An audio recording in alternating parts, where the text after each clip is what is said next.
지난주에 함께 말씀을 나눌 때 지난주에 우리에게 나타나시는 그리스도는 어떠한 모습이셨냐면 어린 양의 모습으로 나타나십니다. 어린 양의 모습으로 나타나셔서 우리와 함께 혼인 잔치를 베푸시고 그 잔치로 초대하시는데 하객이 아니라 신부로 우리를 초대하십니다. 신부로 청함을 받아서 어린 양의 혼인 잔치에서 우리가 즐거움을 누리고 살아간다는 사실이죠. 그와 동시에 우리 주님께서 세상을 심판하시는 심판주로 등장하십니다. 그게 이제 어린 양의 혼인 잔치 다음에 나오는 말씀인데 요한계시록 19장 11절에서 16절 말씀에 나오고 있습니다. 거기에서 백마를 탄 자가 나오는데 그 백마 탄 자가 여기서는 예수 그리스도를 의미합니다. 예수 그리스도께서 하나님의 말씀이라 칭하시는 그 옷을 입고 이제 백마를 탄 자로 드러나셔서 하늘에 있는 군대를 이끌고 그 이제 만국을 그 말씀으로 치시고 철장으로 다스리시고 맹렬한 그 진노의 포도주 틀을 친히 밟으신다는 사실이죠. 그래서 그 만왕의 왕 만주의 주로 드러나시고 심판하십니다. 그 심판 가운데에서 이제 누가 심판을 받습니까? 짐승과 거짓 선지자들이 심판을 받습니다. 그러니까 음녀가 심판을 받고 바벨론이 심판을 받고 그 다음에 짐승과 거짓 선지자들의 심판에 대해서 요한계시록 19장이 증언하고 있습니다. 그 만주의 주, 만왕의 왕으로 등장하시는 그 주님 앞에 짐승과 거짓 선지자도 어떻게 행동합니까?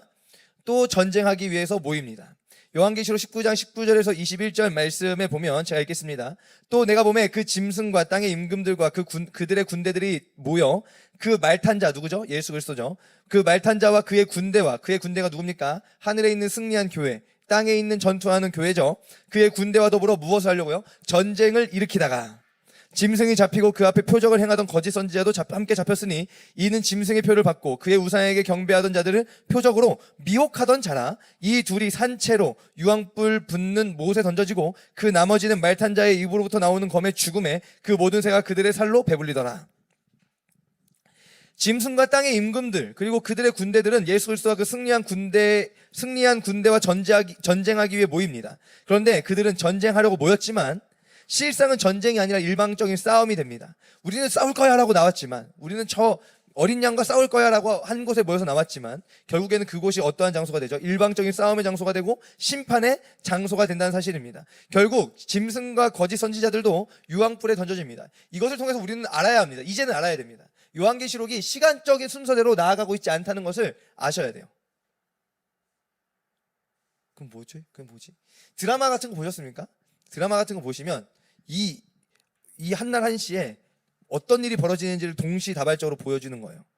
그러니까 오늘 이 2025년 11월 9일 11시 21분에 내가 보니 서 목사는 여기에 서 있고 뭔지 이렇게 말하고 있더라.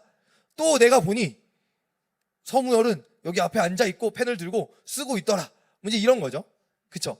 같은 시간에 같은 장소에서 일어났는데 각 인물들이 어떻게 행동하고 있는지, 누군가는 총을 쏘고 누군가는 총에 맞고 누군가는 그걸 보고 놀라고 이러한 모습을 동시다발적으로 터져 나오는 것들을 보여주는 것처럼 아마겟돈이라고 하는 곳에서 음녀가 이제 심판을 당한 바벨론이 무너지고 그쵸? 심판을 당하는 것을 보았다면 이제 그 아마겟돈에서 또 누가 심판을 받는가? 짐승과 거짓 선지자들의 심판을 나타내고 있다는 사실입니다. 이것을 기억하셔야 돼요. 이것이 아니면 아마겟돈에서 한번 모여가지고 심판받고, 짐승과 거짓 선지자가 한번 모여가지고 또 불과 유황불로 심판받고, 그리고 이제 오늘 말씀에 나눌 사탄이 또 나와가지고 불과 유황불로 심판받고, 또 나중에 또 생명의 부활과 심판의 부활로 나와가지고 성도가 아닌 자들이 다시 불과 유황불에 집어던져지는 심판을 받고, 이제 막 이게 예수님이 뭔가 이렇게 되게 비효율적으로 번거로운 일을 하시는 분으로 보여진다는 겁니다. 그러니까 이제 이렇게 되면 요한계시록을 자꾸 비약적으로 이상하게 해석하는 일들이 막 벌어져요. 예수님 다시 오신 다음에, 맞죠? 그리고 나서도 다시 한번 환란이 막 일어났는데 거기에서 못 견디면 니네 또 막 지옥 간다, 너네 심판 받는다, 막 이제 이렇게. 그러면 이제 우리가 믿는 믿음의 고백하고 자꾸 틀려집니다. 어떻게 틀려지죠? 예수를 믿으면 구원을 받는데 그것만 가지고 부족한 거예요. 예수 믿으면 천국 가죠? 예수님 믿으면 천국 가죠? 아멘이시죠? 예수님 믿으면 천국 가죠? 예수님 믿으면 천국 가고, 예수님 믿으면 예수님 사랑하죠? 아멘이죠? 예수님 믿으면 우상숭배 안 하죠? 그냥 안 하는 거잖아요. 네가 예수님을 믿는데 나중에 치료한 환란에 견딜 수 있는 믿음이 아니냐, 막 이제 이런 협박들이 난무한다는 사실이죠. 그게 아니에요. 그러니까 진짜 믿음이 아니면 그냥 못 견디는 겁니다. 그냥 진짜 믿음이 아니면 그냥 원래부터 하나님의 자녀가 아니고 치료 환난이든 뭐든 그냥 지옥 가는 겁니다. 무슨 말씀인지 이해가 가시죠? 예, 그런 거예요.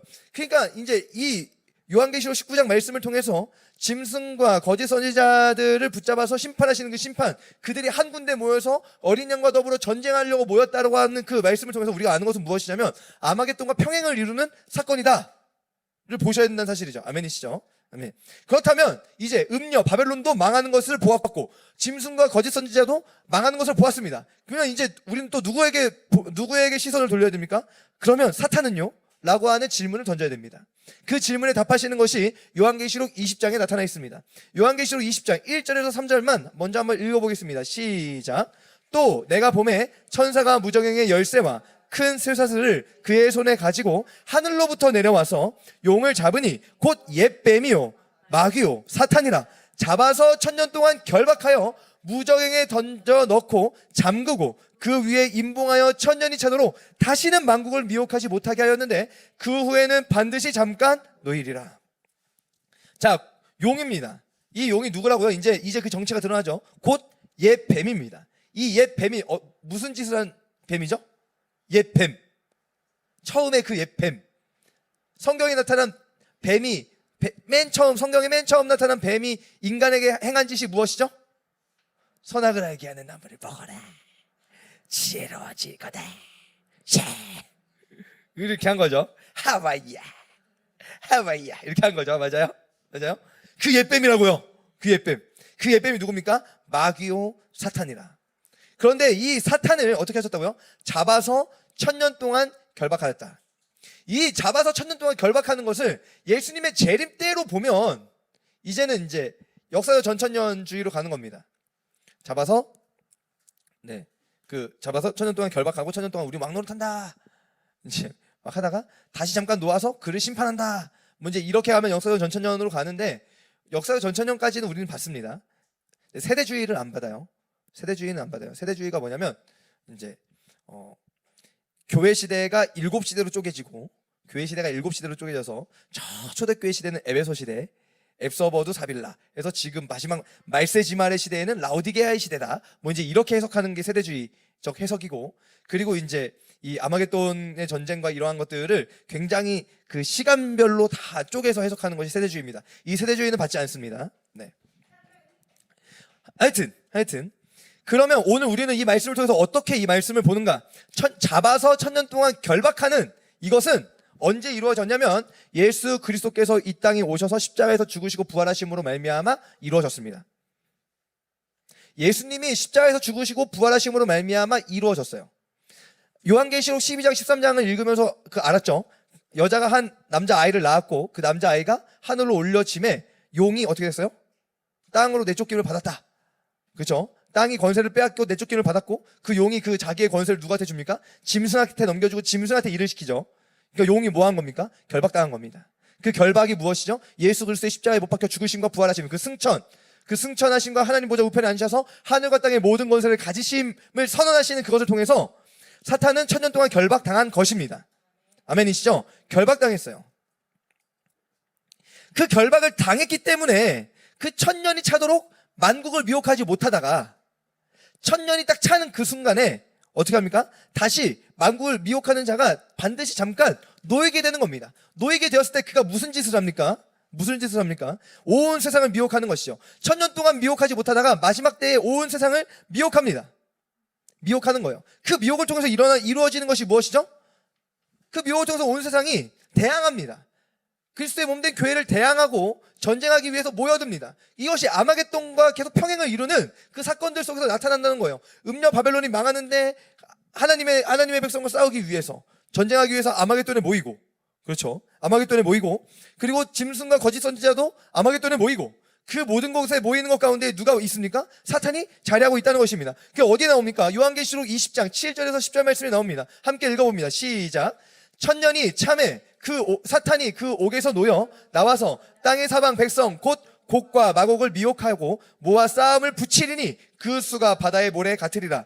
그들이 지면에 널리 퍼져 성도들의 진과 사랑하시는 성을 두름에 하늘에서 불이 내려와 그들을 태워버리고 또 그들을 미혹하는 마귀가 불과 유황 못에 던져지니 거기는 그 짐승과 거짓 선지자도 있어 세세토록 밤낮 괴로움을 받으리라. 여러분, 천년이 차고 나니 사탄이 어떻게 됩니까? 잠깐 노임을 받게 되는데 그 노임을 받게 되는 것 가운데서 온 세상을 미혹합니다. 그런데 이 7절 말씀, 요한계시록 20장 7절 말씀에서 이제는 용이라고 표현하지 않고 명확하게 누구로 표현합니까? 사탄이라고 표현합니다. 또 무적행이라고 표현하지 않고 옥이라고 표현합니다. 그 대상을 명확하게 말씀하고 계시는 겁니다. 사탄이 그 마지막 때에 잠깐 노임을 받지만 이것은 예수 그리스도의 통제 밖으로 벗어나는 노임이 아니라 예수 그리스도의 그 통치 하에서 노임을 받는 것입니다. 그 노임을 받는 사탄은 온 세상을 미혹합니다. 온 세상을 미혹해서 성도들의 진, 그리스도께서 사랑하시는 성을 애워싸게 만듭니다. 아마겟돈 전쟁과 평행을 이루는 아마겟돈 전쟁의 그 모습과 굉장히 흡사한 하나의 사건으로 볼 수 있는 그러한 모습으로 나타납니다. 마지막 때의 사탄은 교회를 애워싸고 고립시킨다는 사실이죠. 마치 바벨론 포로기 때 예루살렘을 포위했던 것처럼 말입니다. 그러나 그 결과는요, 바벨론 포로기 때와는 정반대의 결과를 나타냅니다. 하나님께서, 예수 그리스도께서 심판하십니다. 그 사랑하시는 성을 제외하고 그 사랑하시는 성을 둘러싸고 있는 그 모든 원수의 세력을 불로 심판하십니다. 아마겟돈 전쟁에서 그들을 한 곳에 모아 싹 쓸어서 심판하시는 것처럼 계속해서 그 한 번에 그들이 한 곳에 전쟁하러 모이면 그 모인 곳에서 한 번에 쓸어서 심판하시는 그 심판의 모습이 계속 반복되고 있음을 우리는 말씀을 통해 봅니다. 아멘이시죠? 이 계속 반복돼서 심판하시는 그 심판이 언제 이루어집니까? 천년이 차는 그때에. 언제인지는 모르지만 정해져 있는 그때. 언제인지는 모르지만 정해져 있는 그때가 언제입니까? 예수 그리스도께서 다시 오시는 그때입니다. 우리가 언제인지는 모르지만 반드시 있는 그때, 아버지께서 정하여 놓으신 그때, 아들도 모르는 아버지만 아시는 그때가 참해. 그때가 찰 때에 반드시 사탄이 놓이고, 그렇죠? 성도들과 그 성도들의 진과 사랑하시는 성이 고립당하지만 그 가운데에서 불과 유황불의 심판이 임하는데 그 심판을 주시는 이가 구름을 타고 오십니다. 아멘이시죠? 구름을 타고 오셔서 심판하실 때 한 번에 그들이 한 곳에 모여서 싹 심판을 당함과 동시에 성도들은 어떻게 하죠? 어린 양의 혼인잔치에 초청받아서 하늘에서 공중에서 그리스도를 맞이하며 신부로서 그리스도와 함께 혼인잔치에 들어가게 된다는 것이 요한계시록이 말씀하고 있는 말씀의 내용입니다. 아멘이시죠? 아멘. 그러면 이제 사탄은 천년 동안 결박당하여져 있고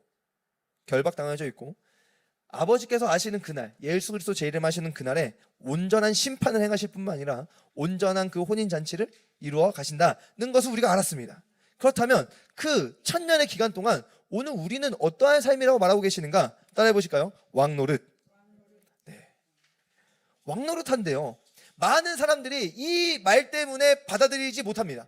아니, 어떻게 교회 시대가 어떻게 왕노릇의 시대야? 라는 질문 때문에 이것을 받아들이지 않는 거예요. 천년의 기간이 예수 그리스도의 그 초림하시고 십자가의 그 복음을 성취하신 그때부터 재림하시는 그때까지의 사이의 기간이 성도들의 천년 동안 왕노릇하는 기간이라고 말하지만 사람들이 받아들이지 못하는 이유가 여기에 있다고요. 어떻게 지금 이게 왕노릇이야? 돈 한 푼 없어서 막 쩔쩔 매는 게 무슨 왕노릇이야? 그렇죠? 죄에 자꾸 막 자빠지고 넘어지고 쓰러지는 우리의 이와 같은 모습이 어떻게 왕노릇이야? 라고 질문을 던지면서 받아들이지 않습니다. 요한계시록 20장 4절 말씀 한번 읽어볼까요? 시작. 또 내가 보좌들을 보니 거기에 앉은 자들이 있어 심판하는 권세를 받았더라.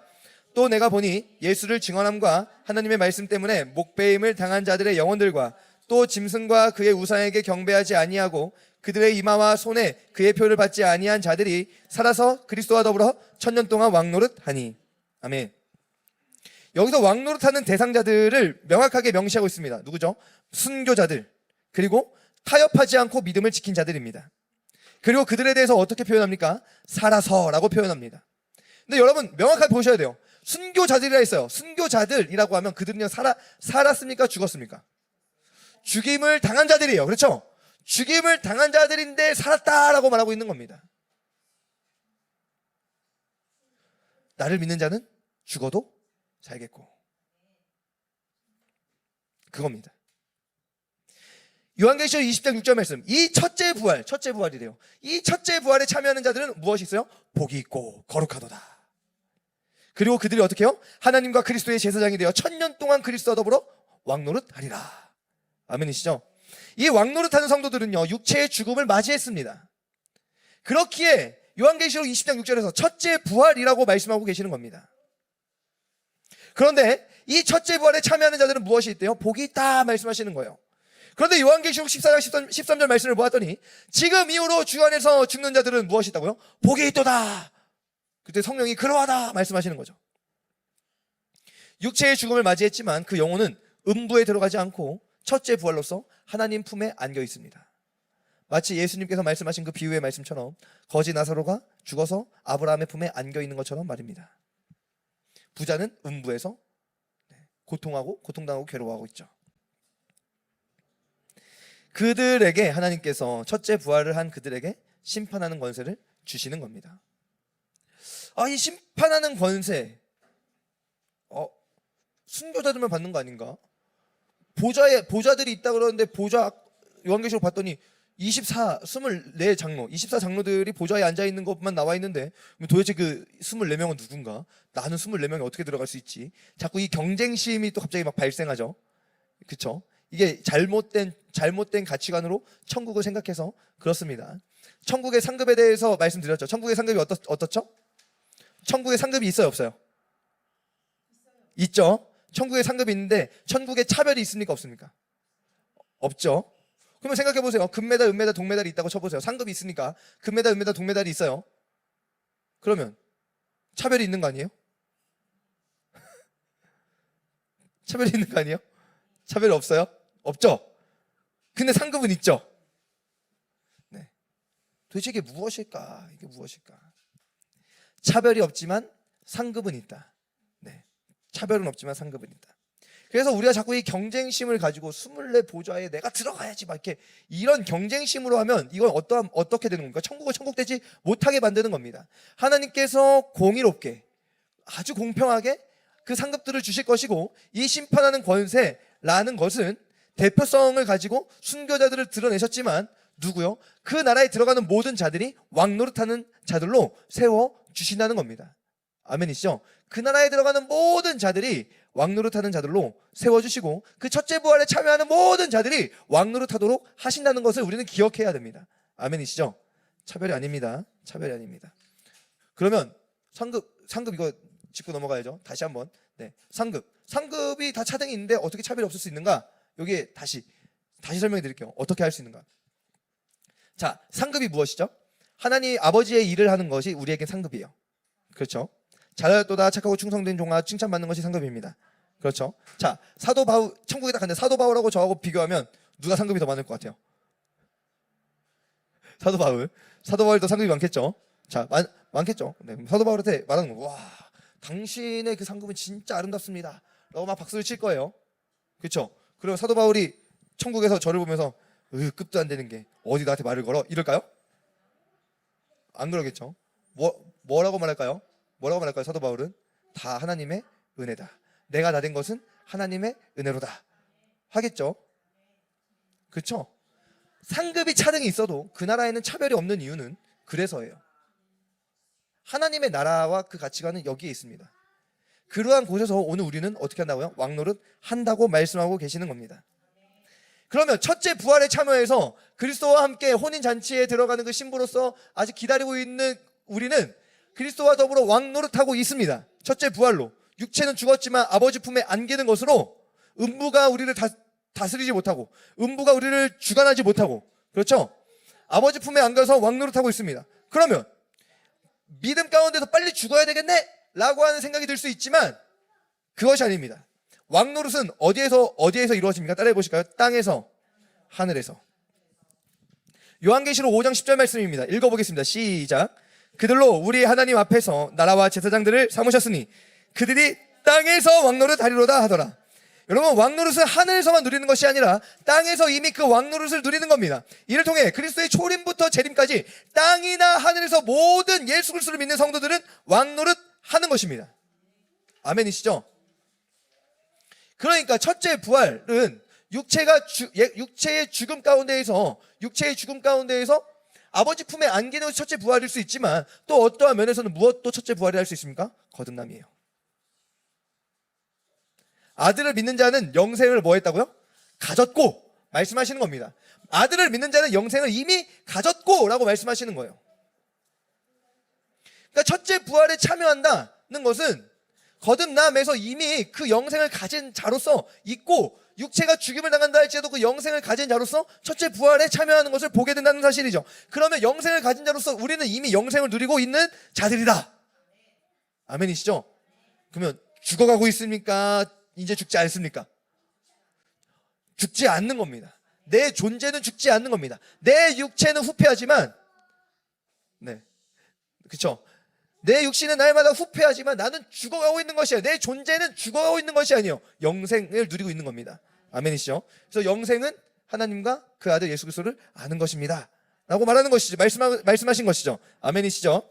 그러면 땅에서의 왕노릇은 무엇입니까? 요한복음 20장 23절. 너희가 누구의 죄든지 사하면 사하여질 것이요 누구의 죄든지 그대로 두면 그대로 있으리라 하시니라. 여러분, 그리스도와 더불어 왕노릇하는 이 땅에서의 삶이 무엇이죠? 그리스도께서 주시는 구원, 복음을 전하는 삶입니다. 우리가 왕이 된 것이 아니에요. 우리 스스로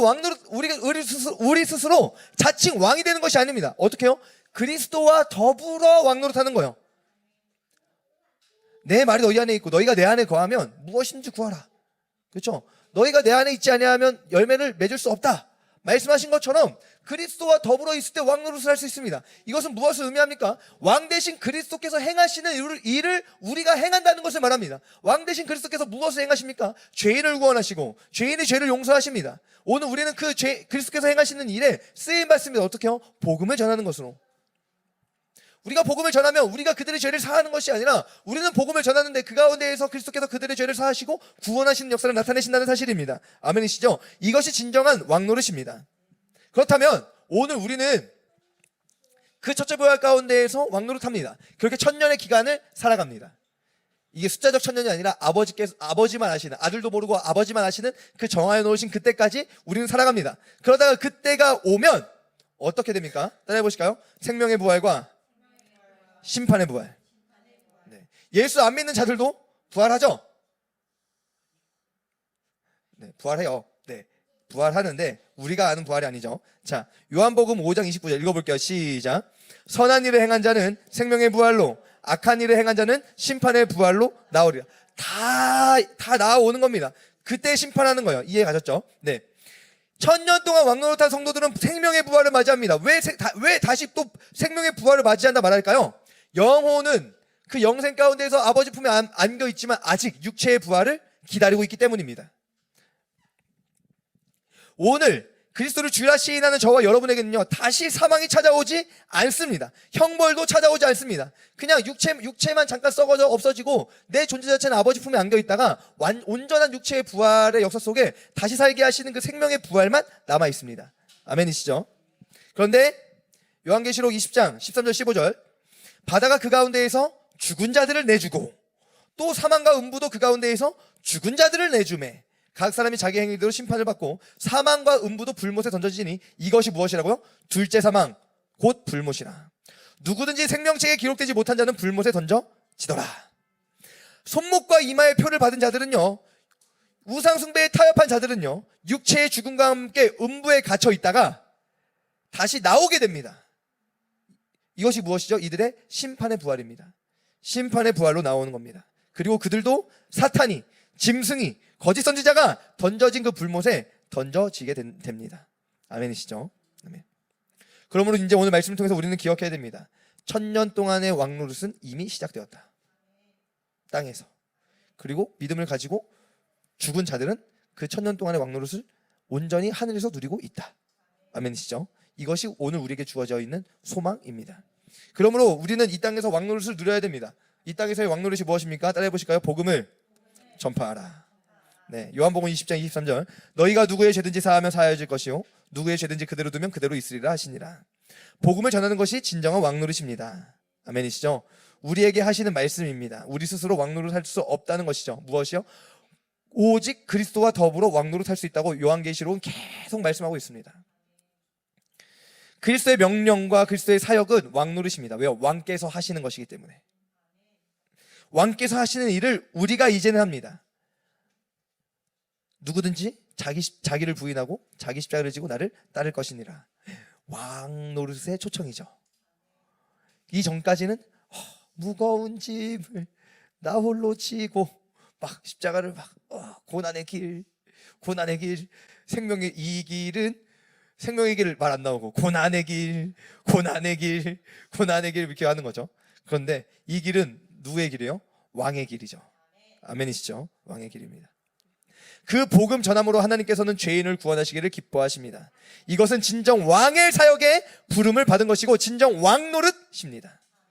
그리고 또 어떻게 합니까? 따라해 보실까요? 영화의 상태가 기다려지다. 여러분, 영화의 상태가 무엇이냐면요, 아버지 품에 안겨서 이제는 더 이상 죄에 넘어지지 않는 상태를 말합니다. 아직까지 육체에 거하며 살면서 죄와 씨름하고 싸우고 그 용의 권세를 받은 그 짐승이 또 거짓 선지자들이 우리를 막 미혹하고 박해하고 그런 가운데서 막 그 힘겨운 싸움을 싸우는 것처럼 보이지만 영화의 때에는 이젠 그러한 것들이 우리를 다스릴 수 없습니다. 우리가 죄를 다스리고 통치하고 그것들을 거절합니다.